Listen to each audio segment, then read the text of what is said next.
സ്വാധീനമുള്ള ഒരു സർക്കാർ അധികാരത്തിൽ വന്നു കഴിഞ്ഞിരിക്കുകയാണ്. ഇക്കാലം അത്രയും ഫാഷിസ്റ്റുകൾ അധികാരത്തിൽ വരും, അത്തരത്തിലുള്ള മുന്നറിയിപ്പുകൾ ഇടതുപക്ഷ പാർട്ടികൾ, വിശിഷ്യ CPIM, രാജ്യത്തുള്ള ജനങ്ങൾക്ക് നൽകിയിരുന്നെങ്കിലും അതൊന്നും ഗൗനിക്കാൻ ആരും തയ്യാറായിരുന്നില്ല. കമ്മ്യൂണിസ്റ്റുകാർ വർഷങ്ങളായി പറഞ്ഞു വന്നിരുന്ന കാര്യം നമ്മളുടെ മുന്നിൽ ഇന്ന് യാഥാർത്ഥ്യമായിരിക്കുകയാണ്. നമുക്കറിയാം, ഇന്ത്യ മഹാഭൂരിപക്ഷം ഹൈന്ദവ സമുദായാംഗങ്ങൾ നിലകൊള്ളുന്ന രാജ്യമാണ്. ആ രാജ്യം മതനിരപേക്ഷതയാണ് ഇക്കാലം അത്രയും ഉയർത്തിപ്പിടിച്ചിരുന്നത്. കോൺഗ്രസിന്റെ സമുന്നതനായ നേതാവ് പണ്ഡിറ്റ് ജവഹർലാൽ നെഹ്റു, ഇന്ത്യയുടെ പ്രഥമ പ്രധാനമന്ത്രി പോലും സോഷ്യലിസ്റ്റ് ആശയങ്ങളോട് വലിയ ആഭിമുഖ്യം പുലർത്തിയ വ്യക്തിയായിരുന്നു. ഇടതുപക്ഷത്തോടും കമ്മ്യൂണിസ്റ്റ് പാർട്ടികളോടും അദ്ദേഹത്തിനുണ്ടായിരുന്ന അടുപ്പം സുവിദിതമാണ്. കോൺഗ്രസിലെ വലതുപക്ഷക്കാർ നെഹ്റുവിനെക്കുറിച്ച് പലപ്പോഴും പറഞ്ഞിരുന്ന ആക്ഷേപം അദ്ദേഹം വേഷപ്രച്ഛന്നനായ കമ്മ്യൂണിസ്റ്റുകാരനാണ് എന്നുള്ളതായിരുന്നു. സോവിയറ്റ് റഷ്യയിൽ ലെനിന്റെ നേതൃത്വത്തിൽ നടപ്പിലാക്കിയ സാമ്പത്തിക പരിഷ്കാരങ്ങൾ, പഞ്ചവത്സര പദ്ധതികൾ ഉൾപ്പെടെയുള്ള നടപടികൾ ഇന്ത്യയിൽ നടപ്പിലാക്കിക്കൊണ്ടാണ് പണ്ഡിറ്റ് നെഹ്റു കമ്മ്യൂണിസ്റ്റ് പാർട്ടിയോടും ലോക കമ്മ്യൂണിസ്റ്റ് പ്രസ്ഥാനത്തോടുമുള്ള തന്റെ ആഭിമുഖ്യം പ്രഖ്യാപിച്ചത്. 1917 ശ്രീമതി ഗാന്ധി ജനിക്കുന്നത്. പണ്ഡിറ്റ് ജവഹർലാൽ നെഹ്റു ജയിലിലായിരുന്ന കാലത്ത് ശ്രീമതി ഗാന്ധിക്ക് കത്തുകൾ അയക്കുകയുണ്ടായി. ഒരച്ഛൻ മകൾക്കയച്ച കത്തുകൾ എന്ന പേരിൽ അവ പിന്നീട് പ്രസിദ്ധീകൃതമായി. അതിലൊരു കത്തിൽ സൂചിപ്പിക്കുന്നുണ്ട് നെഹ്റു ശ്രീമതി ഗാന്ധിയോട്, നീ ജനിച്ചത് 1917 ആ വർഷത്തിന്റെ പ്രാധാന്യം എന്താണെന്ന് നിനക്കറിയുമോ? റഷ്യ എന്ന് പറയുന്ന രാജ്യത്ത് നൂറ്റാണ്ടുകളായി അടിമത്വം അനുഭവിച്ചിരുന്ന ഒരു ജനതയെ വിമോചനത്തിന്റെ വീഥിയിലേക്ക് വഴി നടത്തിയത് ആ വർഷത്തിലാണ്. ആ വർഷത്തിലാണ് ലോകം അമ്പരന്ന് നിൽക്കെ ഒരു മഹാവിപ്ലവം ആ രാജ്യത്ത് ജനങ്ങൾ വിജയിപ്പിച്ചെടുത്തത്. ലെനിന്റെ നേതൃത്വത്തിൽ ആ മഹത്തായ വിപ്ലവം അരങ്ങേറിയ വർഷത്തിലാണ് നിന്റെ ജനനം. കോൺഗ്രസിന്റെ പ്രഥമ പ്രധാനമന്ത്രി, ലോകത്താകമാനം ഏറെ കീർത്തിയും പ്രശസ്തിയും നേടിയ പണ്ഡിറ്റ് ജവഹർലാൽ നെഹ്റു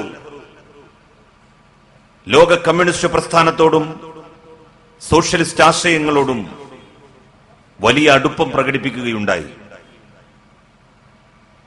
ശ്രീമതി ഗാന്ധിയും ആ ആഭിമുഖ്യം തുടർന്നു. അമേരിക്കയും റഷ്യയും തമ്മിൽ കൊമ്പ് കോർത്ത ഘട്ടങ്ങളിലൊക്കെ തന്നെ സോവിയറ്റ് റഷ്യയുടെ കൂടെ നിൽക്കാനാണ്, കമ്മ്യൂണിസ്റ്റ് ചേരിയുടെ കൂടെ നിൽക്കാനാണ് ഇന്ത്യ താൽപര്യം കാണിച്ചത്.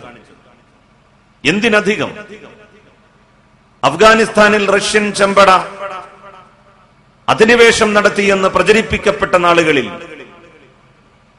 നജീബുള്ള സർക്കാരിന് വേണ്ടി അവരുടെ എംബസി ഇന്ത്യയിൽ പ്രവർത്തിപ്പിക്കാൻ എല്ലാ ചെലവുകളും നൽകിയത് അന്നത്തെ ശ്രീമതി ഗാന്ധിയുടെ നേതൃത്വത്തിലുള്ള കോൺഗ്രസ് സർക്കാരായിരുന്നു. 1990-കൾക്ക് ശേഷമാണ്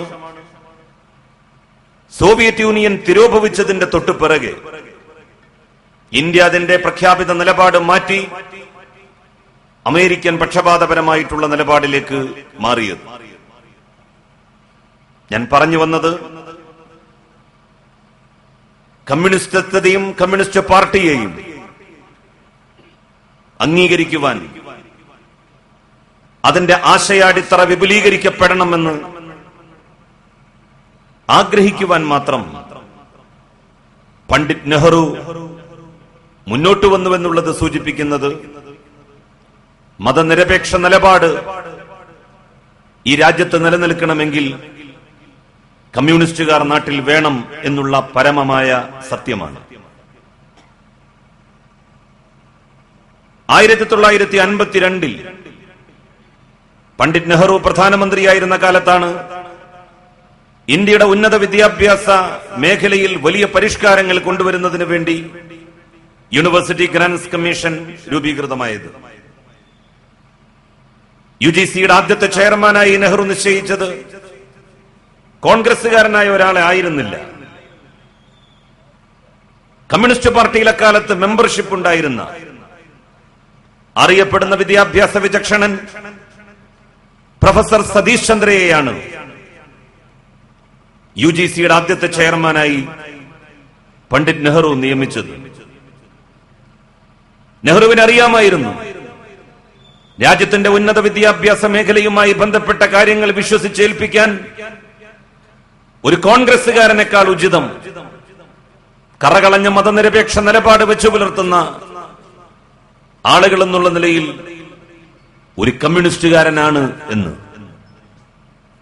ശ്രീമതി ഗാന്ധി ഇന്ത്യയുടെ പ്രധാനമന്ത്രിയായിരുന്ന സമയത്താണ് ഇന്ത്യൻ ഹിസ്റ്റോറിക് റിസർച്ച് കൗൺസിൽ രൂപീകരിക്കപ്പെട്ടത്. രാജ്യത്തിന്റെ ചരിത്രം പ്രാമാണികമായി രചിക്കുവാൻ വേണ്ടിയാണ് അത്തരമൊരു സംവിധാനത്തിന് ശ്രീമതി ഗാന്ധി രൂപം നൽകിയത്. ആദ്യത്തെ ICHRന്റെ ചെയർമാനായി, ഹിസ്റ്റോറിക് റിസർച്ച് കൗൺസിലിന്റെ ചെയർമാനായി അവര് നിയമിച്ചത് ഒരു കോൺഗ്രസ് ചരിത്ര പണ്ഡിതനെ ആയിരുന്നില്ല. അറിയപ്പെടുന്ന ഇടതുപക്ഷ സഹയാത്രികനും കമ്മ്യൂണിസ്റ്റ് ചരിത്ര പണ്ഡിതനുമായിരുന്ന ഡോക്ടർ RS ശർമ്മയെയാണ്. രാജ്യത്തിന്റെ ചരിത്രം രചിക്കുമ്പോൾ അത് മതനിരപേക്ഷമാകണമെന്നുള്ള നിർബന്ധ ബുദ്ധി ശ്രീമതി ഗാന്ധിക്ക് പോലും ഉണ്ടായിരുന്നു. ആ ദൗത്യം ഭംഗിയായി നിർവഹിക്കാൻ കമ്മ്യൂണിസ്റ്റുകാർക്കേ കഴിയൂ എന്ന് തന്റെ അച്ഛനിൽ നിന്ന് തന്നെ അവർ മനസ്സിലാക്കിയിട്ടുണ്ടായിരുന്നു. കമ്മ്യൂണിസ്റ്റ് പാർട്ടിയുടെ സാന്നിധ്യവും അവരുടെ ഇടപെടലുകളും വളരെ ശക്തമായി അനുഭവപ്പെടേണ്ട ഒരു ചരിത്രസന്ധിയിലൂടെയാണ് നമ്മൾ ഇന്ന് കടന്നുപോയിക്കൊണ്ടിരിക്കുന്നത്. ഒരിക്കൽ ബോംബെയിൽ വെച്ച് RSSന്റെ ഒരു റൂട്ട് മാർച്ച് നടന്നുകൊണ്ടിരിക്കവേ നെഹ്റു വല്ലാതെ അസ്വസ്ഥനായി കാണപ്പെടുകയുണ്ടായി. താൻ താമസിച്ച ഹോട്ടലിന്റെ മട്ടുപ്പാവിൽ നിന്നുകൊണ്ട് RSSന്റെ റൂട്ട് മാർച്ച് നിരീക്ഷിച്ച നെഹ്റു തന്റെ കൂടെ ഉണ്ടായിരുന്നവരോട് ആത്മഗതമെന്നോണം പറഞ്ഞുവത്രേ, അവർ നാളെ ഇന്ത്യ ഭരിക്കുമോ എന്നുള്ളതാണ് എന്റെ ഭയം എന്ന്. നെഹ്റു ഭയപ്പെട്ടതെന്തോ അത് നമ്മളുടെ രാജ്യത്ത് സംഭവിച്ചിരിക്കുന്നു. നെഹ്റുവിന്റെ പാർട്ടിക്ക് പല ഘട്ടങ്ങളിലും ചൂട്ടുപിടിച്ച മുസ്ലിം ലീഗ് ഉൾപ്പെടെയുള്ള പാർട്ടികൾ കാലാകാലങ്ങളിൽ സ്വീകരിച്ച തത്വദീക്ഷിതയില്ലാത്ത സമീപനങ്ങൾ, വെള്ളം ചേർത്ത മതനിരപേക്ഷ നിലപാട്, അവയാണ് RSSന് രാജ്യത്ത് അധികാരത്തിലേക്ക് കടന്നുവരാൻ വഴിവെച്ചു കൊടുത്തിരിക്കുന്നത്. ഇടതുപക്ഷത്തിന്റെ സ്വാധീനം, കമ്മ്യൂണിസ്റ്റുകളുടെ സ്വാധീനം, CPIM-ന്റെ സ്വാധീനം, ഏറ്റവും അധികം രാജ്യത്ത് ഭയക്കുന്നത് മതാന്ധതയുടെ ശക്തികളാണ്. RSS-ഉം BJP-യുമാണ്. RSS-ന് ഏറ്റവും വലിയ ശത്രുത ഇന്ത്യയിൽ മതന്യൂനപക്ഷങ്ങളോടാണ്.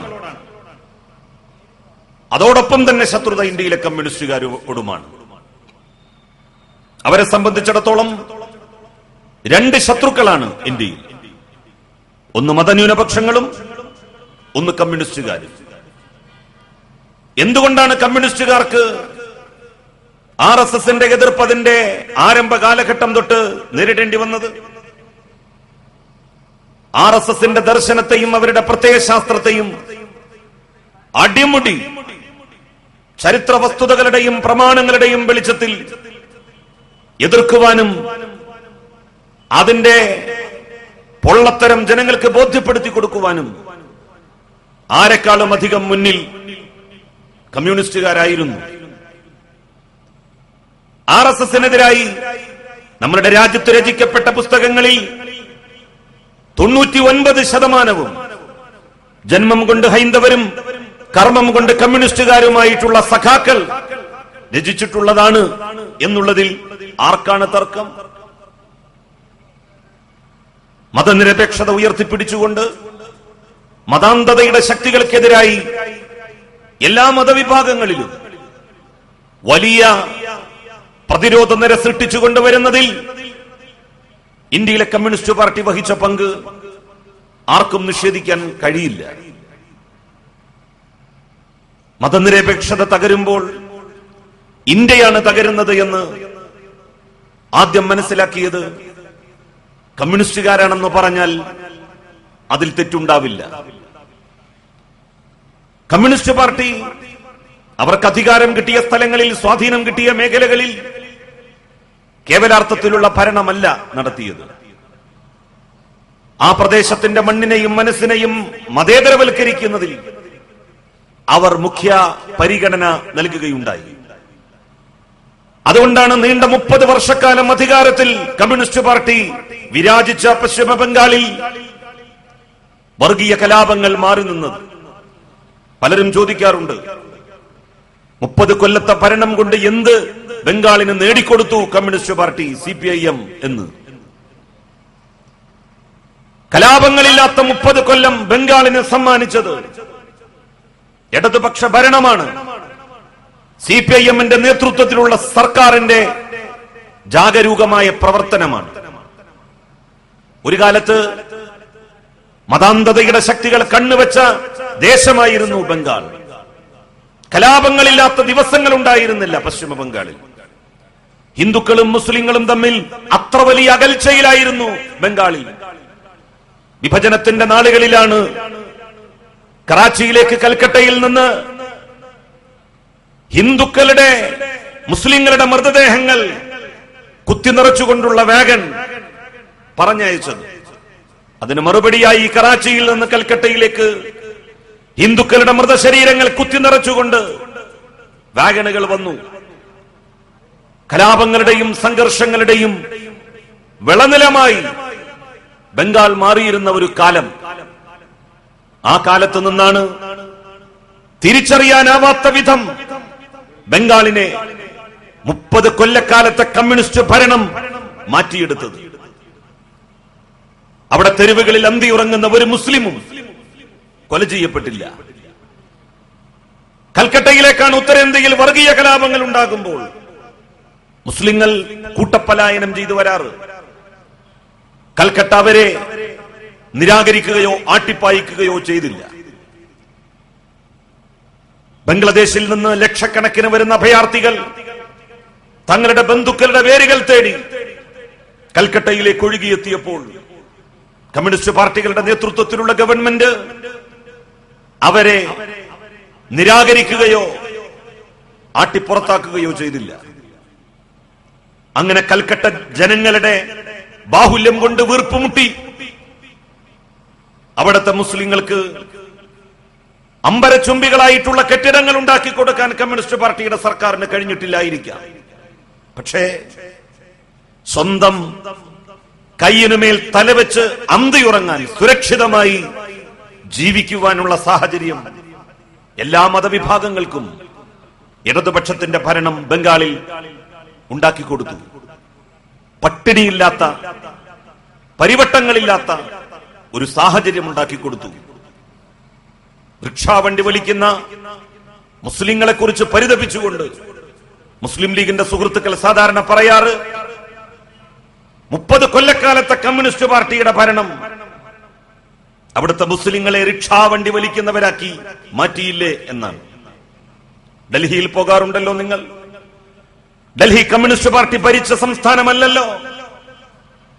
കോൺഗ്രസിന്റെ മൂക്കിന് താഴെ മുസ്ലിം ലീഗിന്റെ മന്ത്രിമാർ കേന്ദ്രത്തിൽ മന്ത്രിമാരായി വിരാജിച്ച കാലത്ത് അവരുടെ മൂക്കിന്റെ താഴെ പഴയ ഡൽഹിയിൽ ജുമാ മസ്ജിദിന്റെ ചുറ്റുവട്ടത്ത് 10,000-കണക്കിന് മുസ്ലിങ്ങളാണ് ഇന്നും റിക്ഷാവണ്ടി വലിക്കുന്നവരായി ഉപജീവനം നടത്തിക്കൊണ്ടിരിക്കുന്നത്. ബീഹാറിലെ പാറ്റ്നയിൽ, ബോംബെയിൽ, ഉത്തരേന്ത്യയിലെ പല പല വൻ നഗരങ്ങളിലും മുസ്ലിങ്ങളെ റിക്ഷാവണ്ടി വലിക്കുന്നവരായിട്ട് കാണാം. കമ്മ്യൂണിസ്റ്റ് പാർട്ടിയാണ് റിക്ഷാവണ്ടി വലിക്കുന്ന മുസ്ലിങ്ങൾ ഉണ്ടാകുന്നതിന്റെ കാരണക്കാരെങ്കിൽ ഒരിക്കൽ പോലും കമ്മ്യൂണിസ്റ്റ് പാർട്ടി ഭരിക്കാത്ത ഇന്ത്യയിൽ 45-50 കൊല്ലക്കാലം തുടർച്ചയായി ഭരിച്ച കോൺഗ്രസിന്റെ മുക്കിന് താഴെ മുസ്ലിം ലീഗിന്റെ എംപിമാരുടെയും ലീഗിന്റെ മന്ത്രിമാരുടെയും മുക്കിന് താഴെ പഴയ ഡൽഹിയിൽ ജുമാ മസ്ജിദിന്റെ ഓരങ്ങളിൽ ചാണകത്തിലെ പുഴുക്കൾ ജീവിക്കുന്നത് പോലെ മുസ്ലിങ്ങൾ ജീവിക്കുന്ന സ്ഥിതി എങ്ങനെ ഉണ്ടായി? ആരുണ്ടാക്കി? കേരളത്തിലെ മുസ്ലിങ്ങളുടെ ക്ഷേമത്തിന്റെ കാരണക്കാർ തങ്ങളാണ് എന്ന് ലീഗ് അവകാശപ്പെടാറുണ്ട്. ലീഗിന് പ്രാതിനിധ്യമോ പങ്കോ ഇല്ല എന്ന് ഞാൻ പറയുന്നില്ല. പക്ഷേ ലീഗിനുള്ള പങ്കിനേക്കാൾ കേരളത്തിലെ മുസ്ലിങ്ങളുടെ ക്ഷേമത്തിലും സമൃദ്ധിയിലും ഈ രാജ്യത്തുള്ള ഇടതുപക്ഷ പാർട്ടികൾക്ക് പങ്കുണ്ട്. 1957 സംസ്ഥാനം രൂപീകരിച്ച് ആദ്യം അധികാരത്തിൽ വന്ന സർക്കാർ സഖാവി എം.എസ്.ന്റെ നേതൃത്വത്തിൽ അല്ലായിരുന്നു എങ്കിൽ കേരളത്തിലെ മുസ്ലിങ്ങൾക്ക് ഇന്നവരെത്തി നിൽക്കുന്ന ഈ ക്ഷേമൈശ്വര്യങ്ങളുടെ ഭൂമികയിൽ എത്തിപ്പെടാൻ സാധിക്കുമായിരുന്നില്ല. 1957 സഖാവി എം.എസ്.ന്റെ നേതൃത്വത്തിലുള്ള ഗവൺമെന്റ് അധികാരത്തിൽ വരുമ്പോൾ ഇവിടുത്തെ മുസ്ലിങ്ങൾക്ക് സംവരണം ഉണ്ടായിരുന്നോ? മലബാറിലെ മാപ്പിളമാർക്ക് സംവരണത്തിന്റെ ആനുകൂല്യം തൊഴിൽ മേഖലയിൽ കിട്ടിയിരുന്നോ? KSSR, Kerala service and subordinate rules എന്ന നിയമനിർമ്മാണം സഖാവി എം.എസ്. നടത്തിക്കൊണ്ട് കേരളത്തിലെ മുസ്ലിങ്ങളാദി ന്യൂനപക്ഷ വിഭാഗങ്ങൾക്ക് മുഴുവൻ സംസ്ഥാനാടിസ്ഥാനത്തിൽ സംവരണാനുകൂല്യം ഉറപ്പുവരുത്തുകയുണ്ടായി. കാലിക്കറ്റ് സർവകലാശാല 2ാം സർക്കാർ EMS സർക്കാരിന്റെ സംഭാവനയായിരുന്നു. മുസ്ലിം പള്ളികൾ നിർമ്മിക്കുന്നതിനും നേരത്തെയുണ്ടായിരുന്നത് പുനർനിർമ്മിക്കുന്നതിനും സർക്കാരിന്റെ കളക്ടറുടെ മുൻകൂട്ടിയുള്ള അനുവാദം വേണമെന്ന ബ്രിട്ടീഷ് ഗവൺമെന്റിന്റെ കരിനിയമം കാറ്റിൽ പറത്തി അറബിക്കടലിലേക്ക് വലിച്ചെറിഞ്ഞത് ആദ്യത്തെ EMS സർക്കാരിന്റെ ഭരണകാലത്താണ്.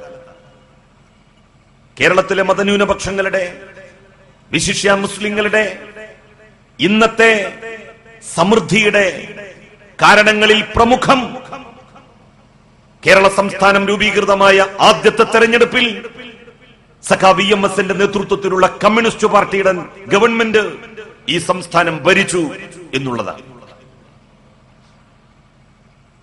ഏതെങ്കിലും പാർട്ടിയുടെ ആഫീസിൽ നിന്ന് ഇവിടുത്തെ മുസ്ലിങ്ങളുടെ വീടുകളിലേക്ക് വല്ലതും കൊണ്ടുപോയി കൊടുത്തിട്ടാണോ ഇവിടുത്തെ മുസ്ലിങ്ങൾ, ഇവിടുത്തെ മതന്യൂനപക്ഷങ്ങൾ ഇന്നവരനുഭവിക്കുന്ന സമൃദ്ധിയുടെയും സുഖസൗകര്യങ്ങളുടെയും ഭൂമികയിലേക്ക് ആനയിക്കപ്പെട്ടത്?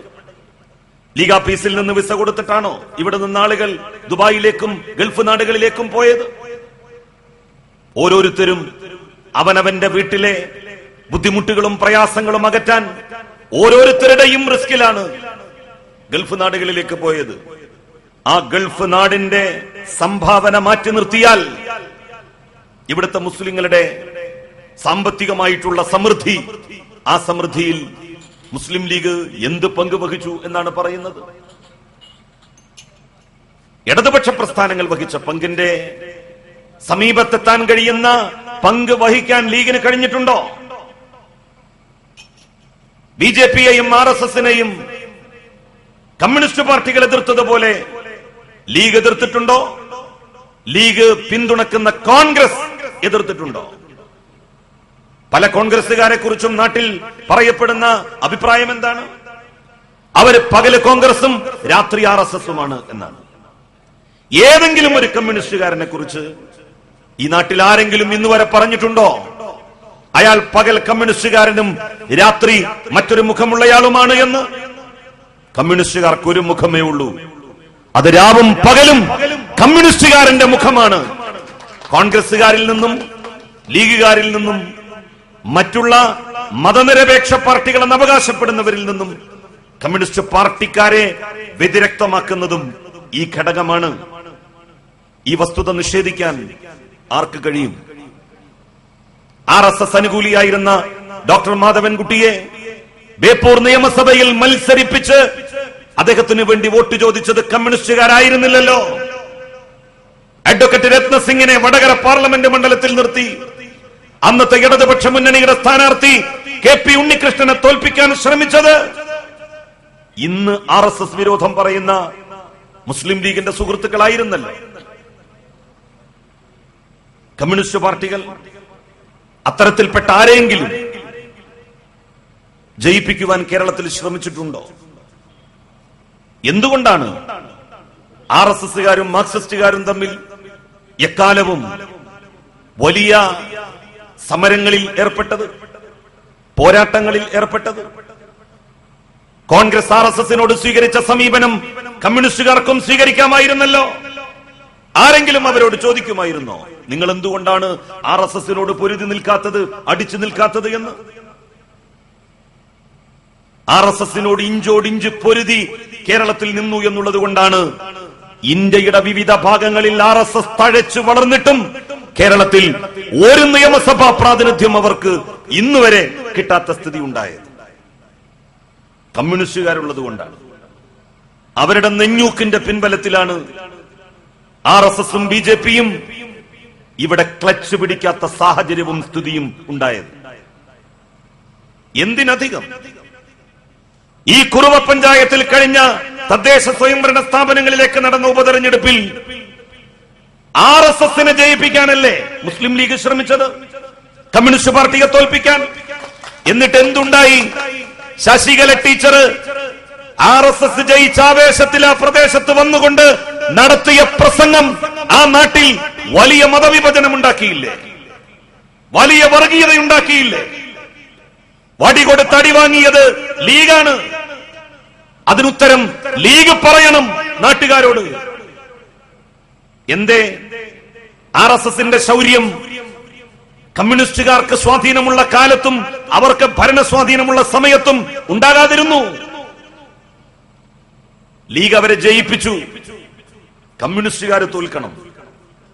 മകൻ മരിച്ചിട്ടാണെങ്കിലും മരുമകളുടെ കണ്ണീര് കാണണമെന്ന് ആഗ്രഹിക്കുന്ന അമ്മായിയമ്മയുടെ മനസ്ഥിതിയായിരുന്നില്ലേ മുസ്ലിം ലീഗ് ആ തെരഞ്ഞെടുപ്പിൽ പുലർത്തിയത്?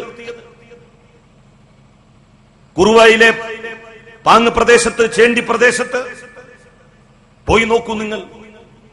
2 വാട്ടർ ടൈറ്റ് കമ്പാർട്ട്മെന്റ്സുകളിലായി 2 സമുദായങ്ങൾ വേർതിരിക്കപ്പെട്ടിരിക്കുന്നു. ആരാതിന് കളമൊരുക്കി കൊടുത്തത്? ആരാതിന് സാഹചര്യം ഒരുക്കി കൊടുത്തത്? ഇടതുപക്ഷത്തെ തോൽപ്പിക്കുക, മാർക്സിസ്റ്റുകാരെ തോൽപ്പിക്കുക, അതിനുവേണ്ടി ആരെയും സഹായിക്കുക. ആ നിലപാട് നാട്ടിലുണ്ടാക്കിയിട്ടുള്ള അപകടം ചെറുതല്ല എന്ന് തിരിച്ചറിയാൻ അവർക്ക് കഴിയണം. മതന്യൂനപക്ഷങ്ങൾ, വിശിഷ്യ മുസ്ലിങ്ങൾ രാജ്യത്ത് പ്രതിസന്ധിയെ അഭിമുഖീകരിച്ച ഘട്ടങ്ങളിലൊക്കെ തന്നെ ആരാണ് അവരുടെ കൂടെ നിന്നത്? ആരാണ് അവർക്ക് ആത്മവിശ്വാസം പകർന്നു നൽകിയത്? രാജ്യം വിഭജിക്കപ്പെട്ട നാളുകളിൽ, നാട് വിഭജിക്കപ്പെട്ട സമയത്ത് ഇന്ത്യയിലെ മുസ്ലിങ്ങളെ മുഴുവൻ വിഭജനത്തിന്റെ കുടലൂത്തുകാരെന്ന് അധിക്ഷേപിച്ച് അവരെ മുഖ്യധാരയിൽ നിന്ന് മാറ്റി നിർത്തിയപ്പോൾ അവർക്ക് ആശ്വാസത്തിന്റെ തെളിനീർ കമ്മ്യൂണിസ്റ്റുകാരാണ് നൽകിയത് എന്നുള്ളതിൽ ആർക്കാണ് തർക്കം? ബാബറി മസ്ജിദ് തകർക്കപ്പെട്ട ഘട്ടത്തിൽ അവരുടെ കൂടെ നിൽക്കാൻ ആരാണ് തയ്യാറായി മുന്നോട്ട് വന്നത്? ഫൈസാബാദ് ഉൾപ്പെടെയുള്ള പ്രദേശങ്ങൾ ഉൾക്കൊള്ളുന്ന പാർലമെന്റ് മണ്ഡലത്തിൽ നിന്ന് കമ്മ്യൂണിസ്റ്റുകാരനെ ജയിപ്പിച്ചുകൊണ്ട് RSS ബാബറി മസ്ജിദ് തകർത്തത് ഞങ്ങൾ പിന്തുണച്ചിട്ടല്ല എന്ന് അവിടെയുള്ള മഹാഭൂരിപക്ഷം വരുന്ന ഹൈന്ദവ സുഹൃത്തുക്കൾ ലോകത്തോട് പ്രഖ്യാപിച്ചില്ലേ? ബാബറി മസ്ജിദ് തകർത്ത് തൽസ്ഥാനത്ത് രാമക്ഷേത്രം പണിയാൻ ശിലാന്യാസം നടത്തിയ ഘട്ടത്തിൽ ആ ശിലാന്യാസം നടക്കാൻ പാടില്ലെന്ന് അന്നത്തെ കോൺഗ്രസിന്റെ സർക്കാരിനോട് ആരായിരുന്നു ആജ്ഞാപിച്ചത്? നരേന്ദ്രമോദിയുടെ നേതൃത്വത്തിൽ ഗുജറാത്തിൽ മുസ്ലിങ്ങൾക്കെതിരായി വംശഹത്യ അരങ്ങേറി, ഗോത്രയിലെ തീവണ്ടി ദുരന്തമുണ്ടാക്കി, നാട്ടിലെ മുഴുവൻ മതാന്തതയുടെ ശക്തികളെയും ഇളക്കിവിട്ട് അത് ചെയ്തത് മുസ്ലിങ്ങളാണെന്ന് പരസ്യമായി പ്രചരിപ്പിച്ച് ആയിരക്കണക്കിന് മുസ്ലിങ്ങളെ വേട്ടയാടി. അവിടേക്ക് കോൺഗ്രസിന്റെ ഒരു നേതാവ് ചെന്ന് നോക്കിയോ? അവിടേക്ക് കോൺഗ്രസിന്റെ 10 പൈസയുടെ ആശ്വാസം എത്തിയോ? മുസ്ലിം ലീഗ് പോലും ഗുജറാത്തിലെ നിരാലംബരായ മുസ്ലിങ്ങളെ സഹായിക്കാൻ മടി കാണിച്ചു മാറി നിന്നപ്പോഴാണ് അന്ന് പ്രതിപക്ഷത്തായിരുന്ന CPIM-ന്റെ നേതൃത്വത്തിൽ ഏതാണ്ട് 50 ലക്ഷം രൂപ നാട്ടുകാരിൽ നിന്ന് സ്വരൂപിച്ചെടുത്ത് ഗുജറാത്തിലേക്ക് കൊടുത്തയച്ചത്, അവിടെ ദുരിതാശ്വാസ പ്രവർത്തനം നടത്തിയത്. എനിക്കിന്നും ഓർമ്മയുണ്ട്, മുസ്ലിം ലീഗിന്റെ വിദ്യാർത്ഥി സംഘടനയായിട്ടുള്ള MSF-ന്റെ സംസ്ഥാന സമ്മേളനം ഗുജറാത്ത് കലാപം കഴിഞ്ഞ് ചങ്ങരംകുളത്ത് വെച്ച് നടന്നു. കൊർഡോവ നഗറിൽ, ആ നഗറിൽ വെച്ച് ഗുജറാത്തിനെ കുറിച്ചുള്ള ഗുജറാത്ത് കലാപത്തിന്റെ നേർക്കാഴ്ചകൾ എന്ന് പറഞ്ഞുകൊണ്ടുള്ള ഒരു പുസ്തകം പ്രസിദ്ധീകരിക്കപ്പെട്ടിരുന്നു. പുസ്തകം പ്രകാശനം ചെയ്യപ്പെട്ടിരുന്നു വേദിയിൽ വെച്ച്. ആ പുസ്തകം എഴുതിയതാരായിരുന്നു? ഗുജറാത്തിലെ കലാപബാധിത പ്രദേശങ്ങൾ സന്ദർശിച്ച് മുസ്ലിം ലീഗിന്റെ അഖിലേന്ത്യാ സെക്രട്ടറി ആയിരുന്ന അഹമ്മദ് സാഹിബ് MP എഴുതിയ പുസ്തകമായിരുന്നില്ല അത്. ചന്ദ്രികയുടെ ലേഖകനോ കേരളത്തിലെ മുസ്ലിം ലീഗിന്റെ ഏതെങ്കിലും ഒരു സംസ്ഥാന നേതാവോ ബംഗാളിലെ കണ്ണീരൊഴുക്കി കഴിയുന്ന മുസ്ലിങ്ങളുടെ പ്രയാസങ്ങളും ബുദ്ധിമുട്ടുകളും നേരിൽ കണ്ട് വാക്കുകളിലൂടെ നിർഗളിപ്പിച്ച് പുസ്തകമായതായിരുന്നില്ല ആ പുസ്തകം. പുരോഗമന കലാസാഹിത്യ സംഘത്തിന്റെ നേതാവും CPIM-ന്റെ സഹയാത്രികനും ഇടതുപക്ഷ പ്രസ്ഥാനത്തിന്റെ CPIM-ന്റെ തന്നെ കരുത്തനായ താത്വികന്മാരിൽ പ്രമുഖനുമായ KN കുഞ്ഞഹമ്മദ് മാസങ്ങളോളം ഗുജറാത്തിൽ തങ്ങി ഗുജറാത്തിലെ ഓരോ കലാപബാധിത പ്രദേശങ്ങളും ക്യാമ്പുകളും സന്ദർശിച്ച് നേരിൽ കണ്ട കാഴ്ചകൾ വാക്കുകളിൽ ഒപ്പിയെടുത്ത് എഴുതിയ പുസ്തകമാണ് മുസ്ലിം ലീഗിന്റെ വിദ്യാർത്ഥി സംഘടനയായ MSF-ന്റെ സംസ്ഥാന സമ്മേളന നഗരിയിൽ വെച്ച് പ്രകാശനം ചെയ്യപ്പെട്ടത്. 50 ലക്ഷം രൂപ അന്ന് പ്രതിപക്ഷത്തായിരുന്ന CPIM പിരിച്ചെടുത്തപ്പോൾ മുസ്ലിം ലീഗ് ഭരണപക്ഷത്തായിരുന്നിട്ടും 20 ലക്ഷം രൂപയെ പിരിച്ചുള്ളൂ. ആ പൈസ തന്നെ കൊടുക്കാതെ വന്ന ഘട്ടത്തിലാണ് അന്ന് മുസ്ലിം ലീഗിന്റെ സംസ്ഥാന കമ്മിറ്റിയിൽ ആ കാര്യം ഞാൻ ചോദിച്ചത്. ആ കാര്യത്തിനും കൂടിയാണ് പിന്നീട് ലീഗിനെ പടിയടിച്ച് പിണ്ടം വെച്ചത് എന്നുള്ള കാര്യവും കൂടി സാന്ദർഭികമായി ഞാൻ ഓർക്കുകയാണ്. CPIM പിരിച്ചെടുത്ത് 50 ലക്ഷം രൂപ അവിടെ ചെലവാക്കി, അവിടെ നിരാരംഭർക്ക് നൽകി.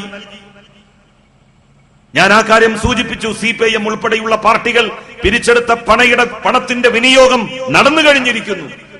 നമ്മൾ പിരിച്ചെടുത്ത പണം എവിടെ?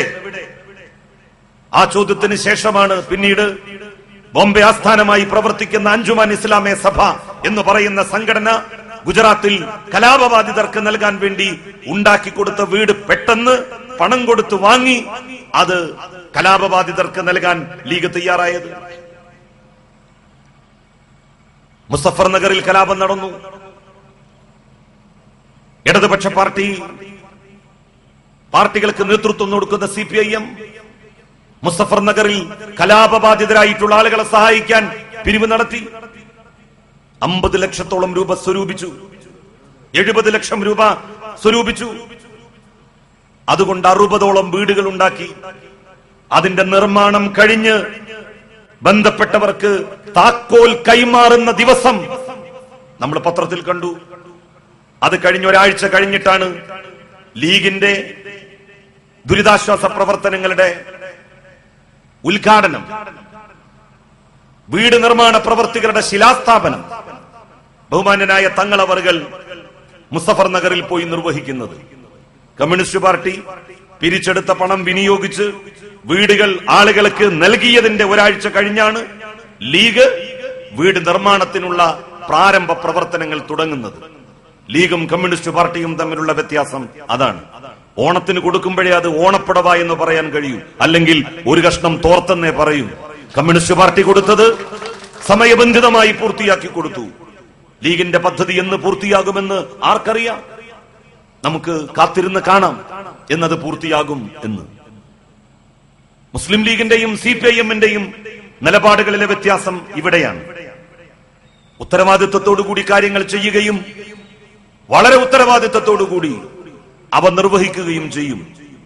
മുസ്ലിം ലീഗ് പണം സ്വരൂപിക്കുന്നതിൽ വലിയ ഉത്സാഹം കാണിക്കും, എന്നാൽ അത് വിനിയോഗിക്കുന്ന കാര്യത്തിൽ യാതൊരു തരത്തിലുള്ള താല്പര്യവും കാണിക്കാറില്ല.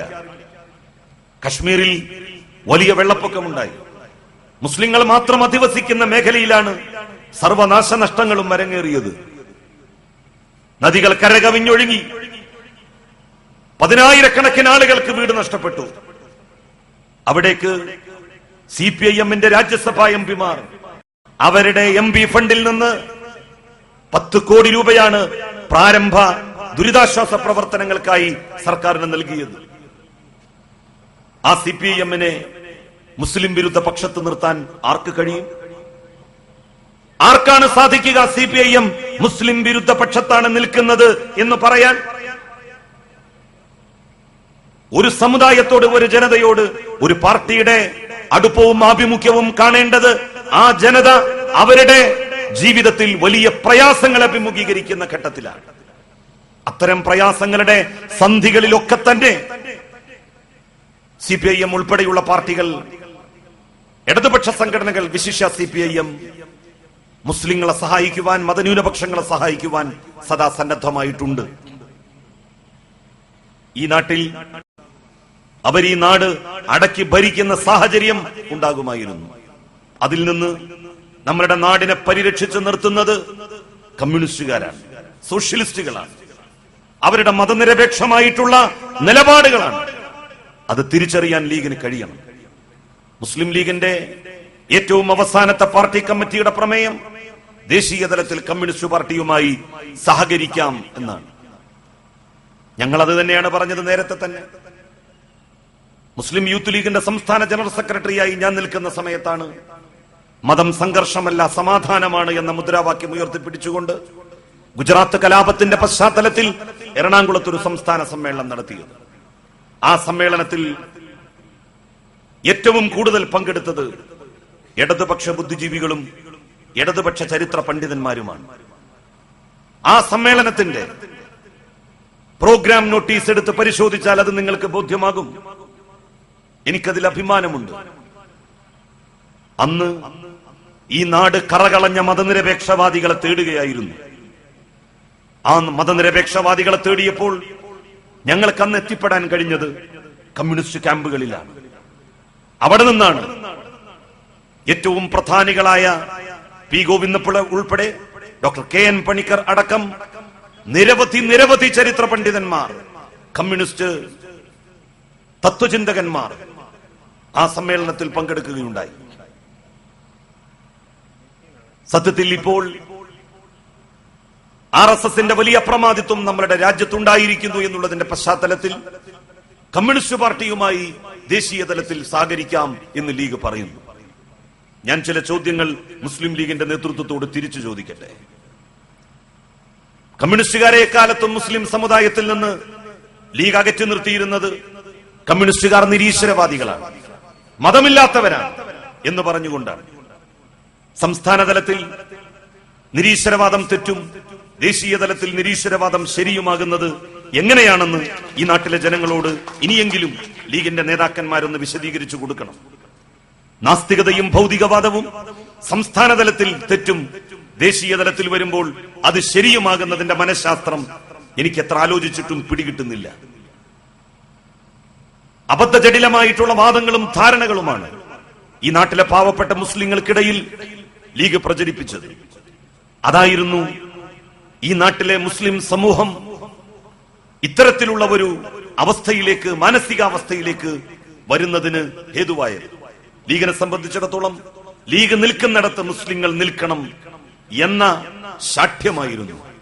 കമ്മ്യൂണിസ്റ്റ് വിരുദ്ധ ചേരിയിൽ മുസ്ലിം ലീഗ് നിൽക്കുമ്പോൾ നാട്ടിലുള്ള എല്ലാ മുസ്ലിങ്ങളും കമ്മ്യൂണിസ്റ്റ് വിരുദ്ധരാകണം എന്നവർ ആഗ്രഹിക്കുന്നു. ലീഗിന് നെഞ്ചത്ത് കൈവച്ചുകൊണ്ട് പറയാൻ കഴിയുമോ, ലോകാവസാനം വരെ കമ്മ്യൂണിസ്റ്റുകാരുമായി ഞങ്ങൾ ഒരിക്കലും കൂട്ടുകൂടില്ല എന്ന്?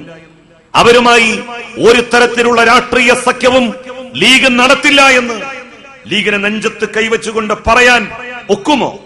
പ്രത്യേകിച്ച് ഇക്കാലത്ത് ആരാണ് ഈ രാജ്യത്ത് മതനിരപേക്ഷതയുടെ ശത്രുക്കൾ? മതനിരപേക്ഷതയുടെ ശത്രുക്കൾ മതാന്ധകരാണ്, വർഗീയവാദികളാണ്. അവരെ ഒറ്റപ്പെടുത്താൻ ഈ നാട് സടകുടഞ്ഞെഴുന്നേൽക്കണം. ഹിന്ദു വർഗീയവാദികളെയും മുസ്ലിം വർഗീയവാദികളെയും ക്രിസ്ത്യൻ വർഗീയവാദികളെയും ഒരുപോലെ ചെറുത്ത് തോൽപ്പിക്കണം. ഒരു വർഗീയതയും മറ്റൊരു വർഗീയതക്ക് ന്യായീകരണമാവില്ല, ആവാൻ പാടില്ല. ഭൂരിപക്ഷ വർഗീയത തഴച്ചു വളരുന്നത് ന്യൂനപക്ഷ വർഗീയതയുടെ ചെറിയ ചെറിയ ഓളങ്ങളെ ചൂണ്ടിയാണ്. ശശികല ടീച്ചറുടെ പ്രസംഗം ഈ നാട്ടിൽ ഒന്ന് നടന്നാൽ മതി രാജ്യത്ത് മതവിഭജനമുണ്ടാകാൻ. എന്തേ ശശികല ടീച്ചറുടെ പ്രസംഗത്തിനെതിരായി ലീഗ് ഭരിക്കുന്ന സമയത്ത് ഈ സാമുദായിക മൈത്രി നിലനിൽക്കുന്ന കുറുവയിൽ മൈത്രി തകർക്കുന്ന പ്രസംഗം നടത്തിയിട്ട് ഒരു കേസെടുക്കാൻ കഴിയാതെ പോയി? നിങ്ങൾക്ക് ഓർമ്മയുണ്ടാകും, ഇടതുപക്ഷം ഭരിക്കുന്ന സമയത്താണ് തൊഗാഡിയ കേരളം സന്ദർശിച്ച് പ്രസംഗിച്ചത്. അയാൾക്ക് പ്രസംഗിക്കാനുള്ള വേദി പോലും നിഷേധിച്ചു. അയാൾക്കെതിരായി അന്നത്തെ സർക്കാർ കേസെടുത്തു. എന്തുകൊണ്ടാണ്?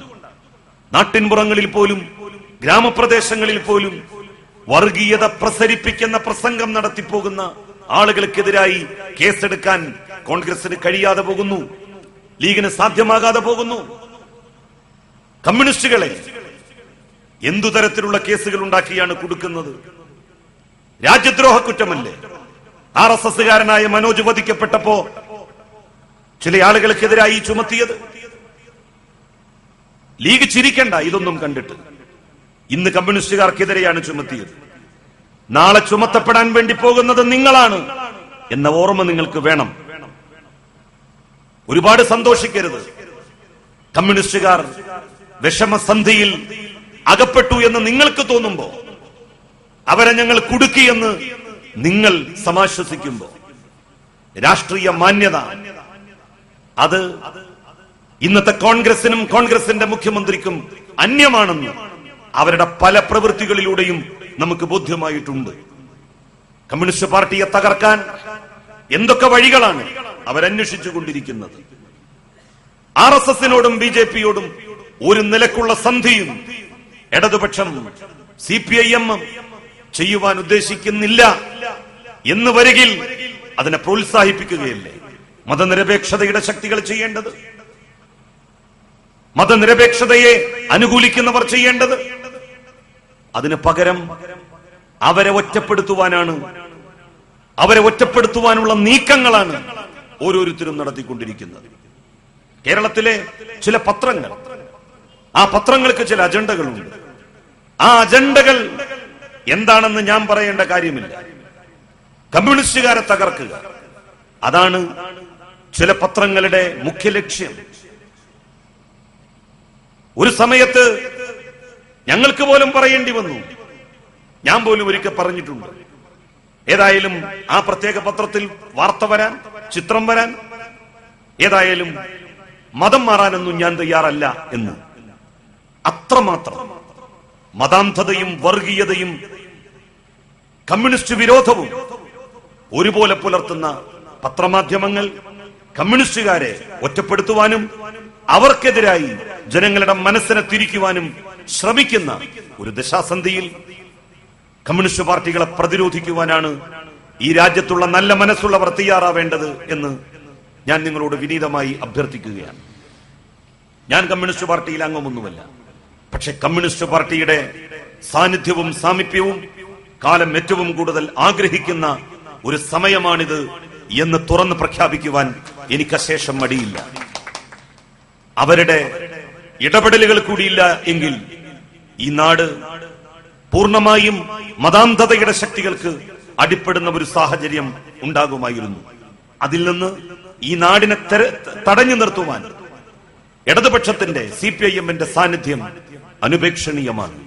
ആ സത്യം മനസ്സിലാക്കിക്കൊണ്ടാണ് ചില തെറ്റിദ്ധാരണകളും ചില പെശകുകളും ഒരു ഘട്ടത്തിൽ സംഭവിച്ചുവെങ്കിലും അതെല്ലാം തിരുത്തിക്കൊണ്ട് ഒരു സംഘം ആളുകൾ CPIM-ലേക്ക് തന്നെ തിരിച്ചു വന്നിരിക്കുന്നത്. ഒരു കാര്യം ഞാൻ നിങ്ങളോട് ഉറപ്പിച്ചു പറയുന്നു, CPIM പോലെയുള്ള ഒരു പാർട്ടിയിൽ പ്രവർത്തിച്ച ഒരാൾക്ക് ഒരിക്കലും ഒന്നുകൊണ്ടും മുസ്ലിം ലീഗിൽ പോകുവാനോ മുസ്ലിം ലീഗിൽ പ്രവർത്തിക്കുവാനോ കഴിയില്ല. യാതൊരു സംശയവും ആർക്കും വേണ്ട. അങ്ങനെ പോയിട്ടുള്ളവർക്ക് അവസാനം ആ തെറ്റ് തിരുത്തേണ്ടതായിട്ട് വരും. അവർക്ക് അനുസൃതമായ ഒരു മാനസിക പശ്ചാത്തലമോ അല്ലെങ്കിൽ ഒരു സാമൂഹ്യ സാഹചര്യമോ അല്ല മുസ്ലിം ലീഗ് അന്തരീക്ഷത്തിൽ അല്ലെങ്കിൽ മുസ്ലിം ലീഗിന്റെ ഭൂമികയിൽ നിലനിൽക്കുന്നത്. ഒരുപക്ഷെ ചിലർ അംഗീകരിക്കപ്പെട്ടിട്ടുണ്ടാകാം. അത് മറ്റു ചില മാനദണ്ഡങ്ങൾ വെച്ചാണ്. ആ മാനദണ്ഡങ്ങൾ ഇല്ലാതാകുന്ന കാലത്ത് തീർച്ചയായും പുനർവിചിന്തനം അവർ നടത്തുമെന്നുള്ള കാര്യത്തിൽ ഒരു തർക്കവും വേണ്ട. ഈ നാട്ടിൽ മതനിരപേക്ഷത ഉയർത്തിപ്പിടിക്കുവാൻ എല്ലാവരും ഐക്യപ്പെട്ട് മുന്നോട്ട് പോകണം.